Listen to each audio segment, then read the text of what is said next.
Hello, everybody. And what I want to talk to you today about is the power to shape the world and the power to shape our future.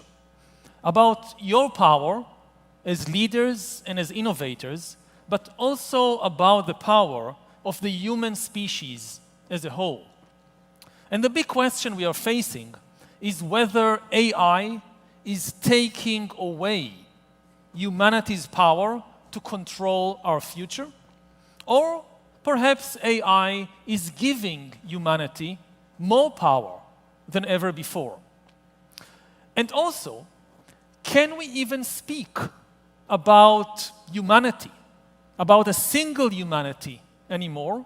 Or perhaps humanity in the era of AI is splitting into different groups, each with a radically different future.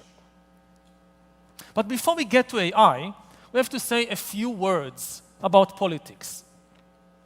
The relatively stable liberal order of the early 21st century is collapsing. Instead of a cooperative order based on universal values, global institutions, and international laws, we are entering into a super competitive, chaotic world in which only one thing matters, and this one thing is brute force. Leaders like President Trump envision the world as a collection of fortresses, with each country separated from the others by high walls. Financial walls, like tariffs, military walls, cultural walls, and physical walls. This vision may have certain advantages, but it fails to address one key problem. Walled fortresses are seldom friendly. Thousands of years of history teach us that each national fortress would probably want a bit more security, prosperity, and territory for itself at the expense of the neighbors. And in the absence of universal values, global institutions, and international laws, how would rival fortresses resolve their disputes? For millennia, the vision of the world as a collection of fortresses always led to exactly the same outcome: a never-ending cycle of wars, with powerful empires conquering their weaker neighbors and eventually fighting each other for supremacy. This is already beginning to happen all around us. Wars of conquest, which were taboo since 1945, are coming back. Russia already sustained 1 million casualties in its attempt to conquer Ukraine and re-establish the Russian Empire. The Trump administration has already expressed imperial ambitions regarding Greenland, Panama, and even Canada, and seems to support Israel's conquest of Gaza. China, too, has its eyes on overseas expansion. The collapse of the old order is frightening, but it is also, of course, an opportunity to shape a better order. And the big question is, who will be the shapers? In the old liberal order, the ideal was that all humans would be shapers. It didn't matter whether you came from the USA or Brazil, whether you're white or black, a man or a woman, straight or gay. You had equal human dignity, and therefore, in theory at least, your views and interests counted for something. Sure, this liberal ideal was never fully realized. Ideals are not reality. But the liberal world was nevertheless a huge improvement over previous historical models. In the new post-liberal, chaotic world, the ideal of equal human dignity is completely and openly abandoned. Instead of all humans trying to cooperate to shape a world that will be good for all humans, the current mantras are me first and might is right. A few powerful people in a handful of countries think that they have the right to shape the world for everyone. If you remember the meeting earlier this year between President Trump and President Zelensky at the White House, whenever Zelensky talked about things like justice or peace or territorial sovereignty of nations, President Trump interrupted him and said, "You don't have the cards. You don't have the cards." As we are meeting here in Sao Paulo to talk about the future of humanity, there are two questions for each of you to ponder. First, do you have any cards? Are there any cards in Sao Paulo? Or are all the cards in Washington, Beijing, and Moscow in the hands of people like Donald Trump, Elon Musk, Xi Jinping, and Vladimir Putin? The second question is perhaps even more important. Do you want to live in a world where the only thing that matters is cards? Is life ultimately just a card game with winners and losers? Now, I could have given the exact same speech that I gave now in 1939 or in 1914 or in countless other historical moments when humanity was on the brink of a major crisis.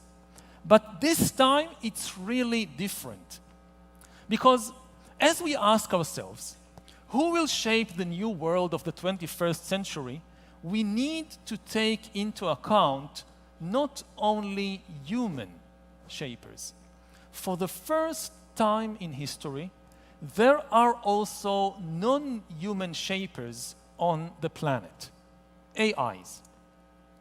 We might be quite close, maybe a few years, quite close to the moment when an algorithm would tell all humans, including Trump and Putin, you don't have the cards. As we enter the era of AI, I want to briefly explore here three questions. What is AI? What is the threat of AI?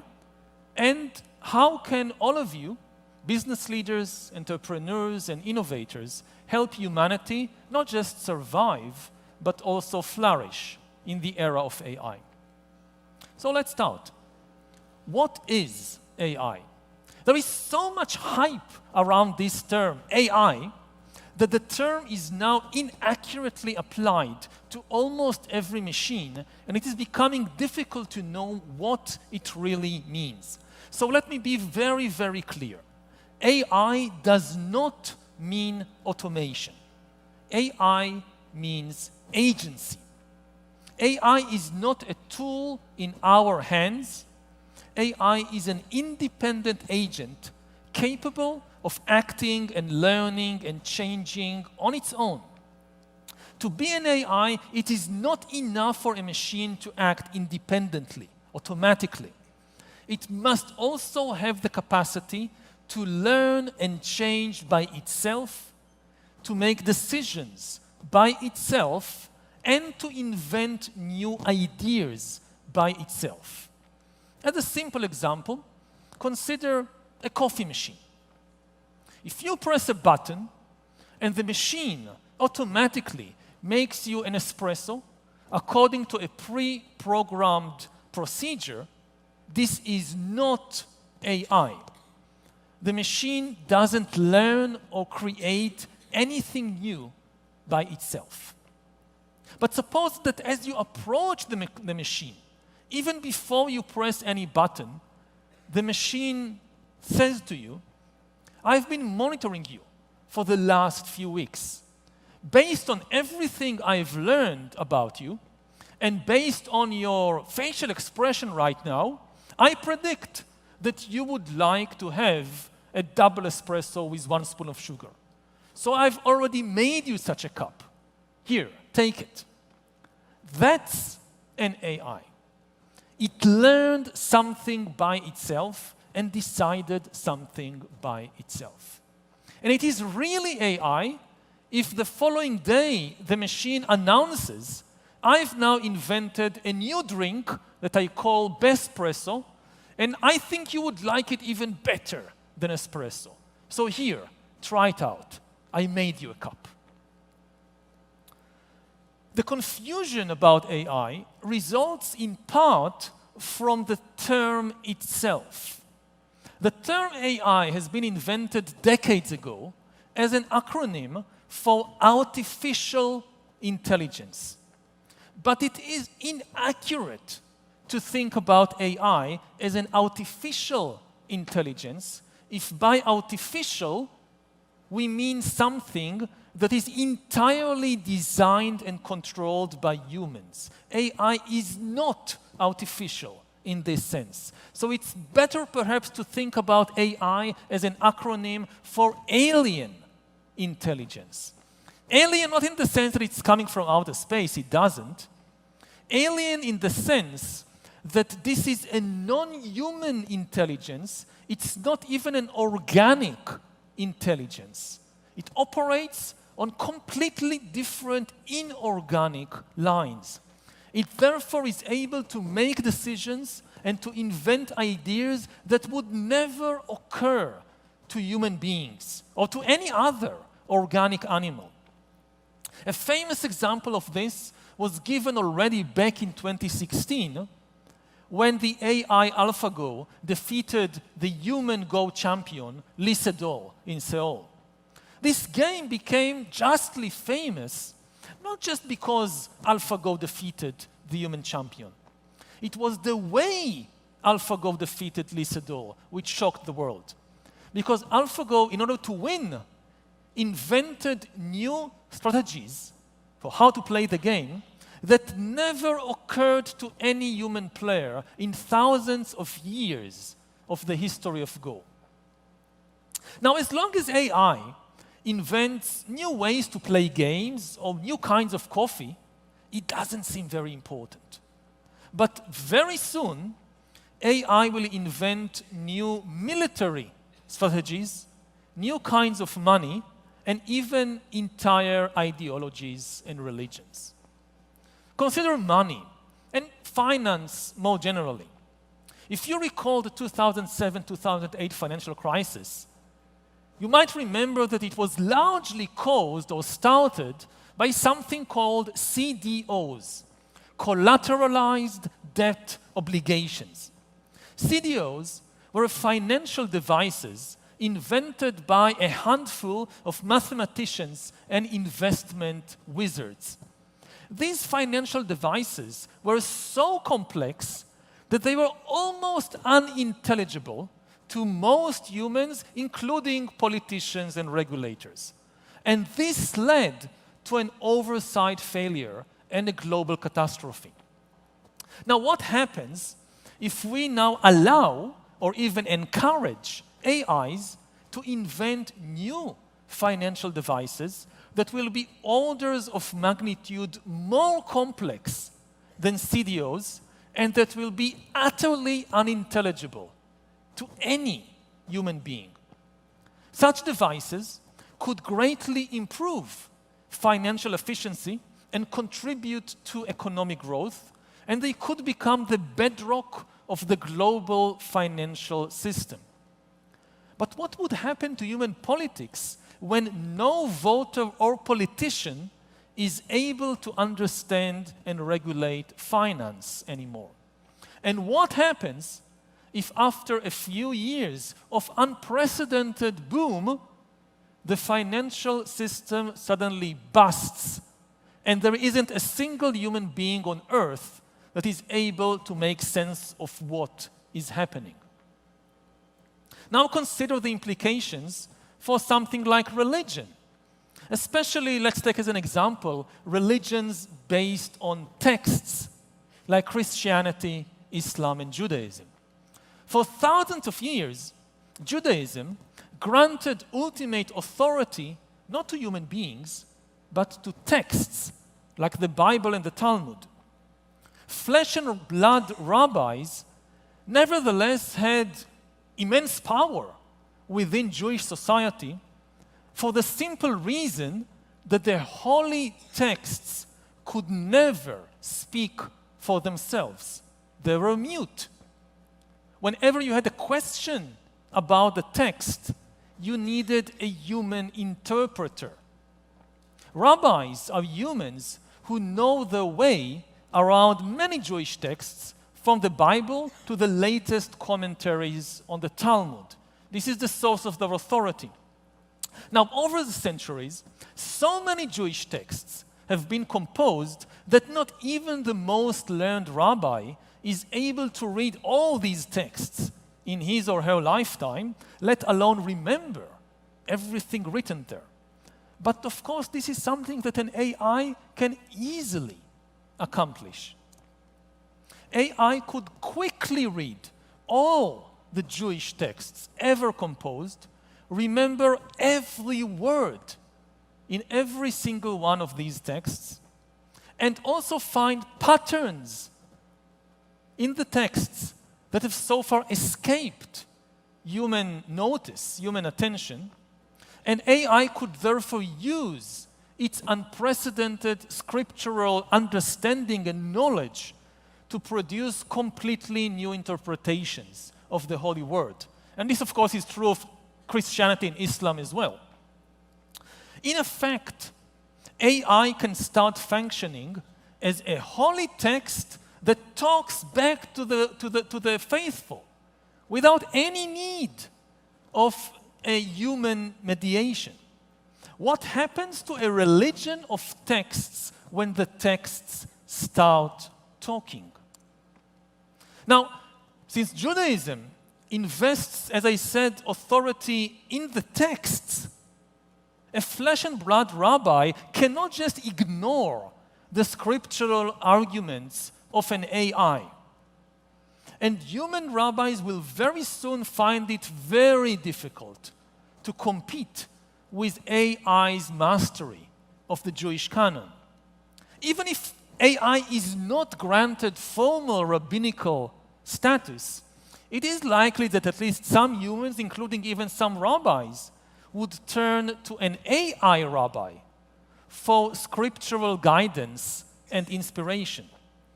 The result might be surprising new developments in very old religions or the emergence of entirely new religions.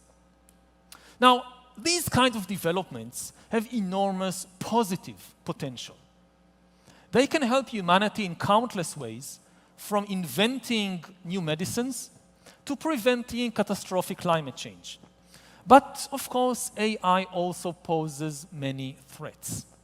So let's move on to the second question of what is the threat of AI. The basic problem with AI is not that it is evil. The problem is that it is alien and therefore unpredictable and untrustworthy. At the heart of the AI race, there is a paradox of trust. Humans find it difficult to trust one another, especially as the world is becoming a collection of hostile fortresses. But the people who develop AI somehow manage to believe that we could trust the AIs. When I meet the people who lead the AI revolution, I normally ask them two questions. First, I ask them, why are you moving so fast when there are such huge risks? And the response almost everybody gives is the same. They say, we agree. We know that there are big dangers, and it would be best to proceed with more care. However, if we slow down while our competitors in the other company or in the other countries won't slow down, they will win the AI race, and the world will be dominated by the most ruthless people. We cannot trust are human competitors, so we must move as fast as possible. Then I ask the second question. Do you think you could trust the super intelligent AIs that you're developing? And the same people who just told me they can't trust the human competitors suddenly assure me that they could trust the super intelligent AIs. And this is such a paradox, because we have thousands of years of experience with human beings. We have a broad understanding of human psychology and biology, of the human craving for power, of the tricks humans use to gain power, and also of the forces that keep the human pursuit of power in check. We have also made considerable progress in finding ways to build trust between humans. 100,000 years ago, people lived in tiny bands of just a few dozen individuals and couldn't trust anybody outside their band. Today, there are nations like Brazil with hundreds of millions of citizens, and there are even bigger networks of cooperation linking all 8 billion humans on the planet. Complete strangers often grow the food we eat and invent and develop the medicines that keep us healthy. Of course, we are far from completely solving the problem of human trust, and there are still many tensions and conflicts and wars in the world, but with humans, at least we understand the challenge we are facing. In contrast, we have almost no experience with super intelligent AIs. We have just created the very first prototypes. We already know that even primitive AIs can lie, manipulate, and adopt goals and strategies that were not foreseen by their human developers. We have no idea what will happen when millions of super intelligent AIs interact with millions of humans, and it is even more difficult to predict what will happen when millions of super intelligent AIs interact with one another, creating AI societies, AI tribes. What kind of goals will they develop? What kind of tricks might they invent?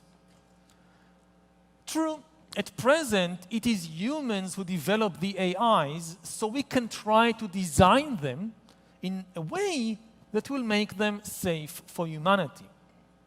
But remember that a machine is an AI only if it is capable of learning and changing by itself, making decisions by itself, and inventing new ideas by itself. So no matter how human designs them originally, the AIs can then change in a radical and unpredictable manner. And it's a huge gamble to simply trust that these super intelligent alien intelligences will always remain our obedient servants. The humans who despair of trusting other humans, yet think they can trust these alien intelligences, may be making a very, very big mistake. Now, I know that it's sometimes hard for people to understand how AIs might escape human control. Due to the influence of science fiction, when we talk about AIs escaping our control, people tend to imagine a scenario of killer robots running in the streets, shooting people. While something like this is actually already happening in some places like Ukraine and like Gaza, this is nevertheless the wrong image. If you want to understand how AIs can escape our control, don't think about killer robots. Think about business corporations. What are corporations? Corporations like Microsoft or SpaceX or Petrobras are non-human agents. Though they don't have a body or a mind, these corporations can open bank accounts, can hire people, fire people, lobby politicians, and do many, many other things. Now, previously, this corporate agency was just a legal fiction, a fantasy of lawyers. Why? Because in practice, every decision made by Microsoft or Petrobras was actually made by some human being, not by the corporation. Every decision was made by some human executive, human shareholder, human engineer. But with AI, corporate decisions will increasingly be made by a non-human intelligence, a non-human agent. Imagine a corporation that has no human executives and no human shareholders, only AI executives and shareholders. This corporation can make billions and reshape the world. A practical question already today in 2025 is, do we want as a society to allow such things? This is a practical question. Do we as a society allow AIs to open bank accounts, to manage corporations, to trade and invest, to hire people, to lobby politicians? So let us move to the last question. How can humanity flourish in the era of AI? To survive and flourish, we need to remember two lessons from history. First, power isn't happiness. We humans have been extremely good in acquiring power, but so far we have not been very successful in translating power into happiness. That's why today we are thousands of times more powerful than in the Stone Age, but humans are not thousands of times more happy. That's also why the most powerful people in the world, like Trump and Musk and Xi and Putin, are definitely not the happiest people in the world. Secondly, to survive and flourish, we should remember also that intelligence isn't wisdom. Humans are the most intelligent animals on the planet, and at the same time, we are also the most deluded animals on the planet. No other animal can believe the kind of nonsense that humans can believe. For example, my home region of the Middle East is burning in a horrendous war, fueled in part by the most ridiculous fantasies you can imagine. Humans there, on all sides of the conflict, seriously believe that the creator of the universe commanded them to fight and kill other humans. And they also seriously believe that the creator of the universe will reward them for their violence with everlasting joy and bliss in heaven. No chimpanzee will ever believe such nonsense. But many highly intelligent humans believe it. So power isn't happiness, and intelligence isn't wisdom.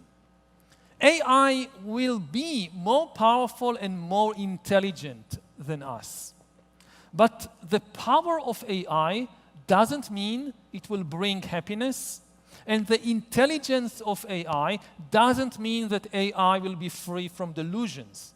In fact, a super intelligence might very well be super deluded. Therefore, the big challenge for business leaders and innovators is not how to create more powerful and more intelligent technology.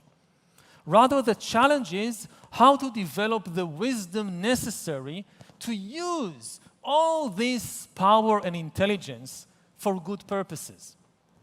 How to do it? The answer is quite simple.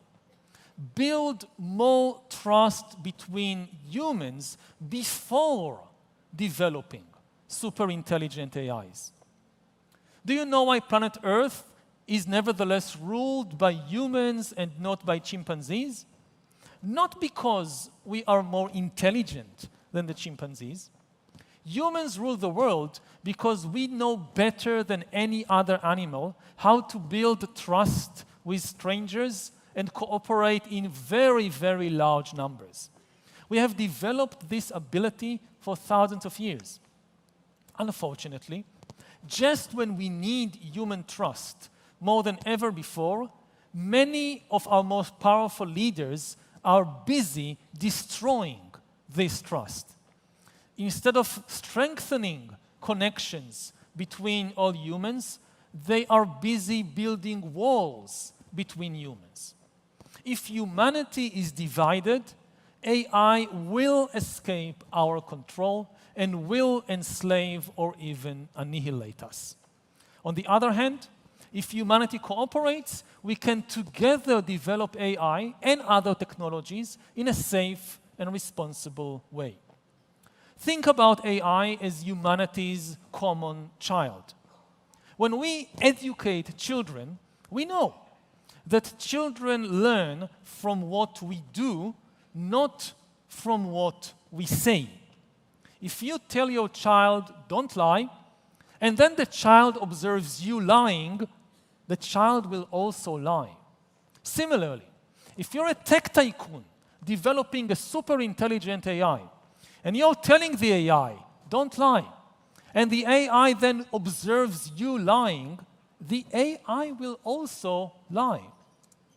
And if you tell the AI, be compassionate to people, but the AI observes you engaged in a ruthless pursuit of power, the AI will also grow up to pursue power ruthlessly without any compassion. This is why we must first solve the problem of human trust and only then develop super intelligent AI. If AI is developed in a cooperative way by compassionate and trustworthy humans, then the AI too is much more likely to grow up to be cooperative, compassionate, and trustworthy. And all of you have a role to play in that. You are leaders and innovators. Amidst the growing political chaos in the world, the business leaders and the tech innovators still have very considerable power to shape the world. So use your power to build trust between humans. Use your power to build a world which isn't just a card game between ruthless warlords. Build a world in which the dignity of everybody still counts. Thank you.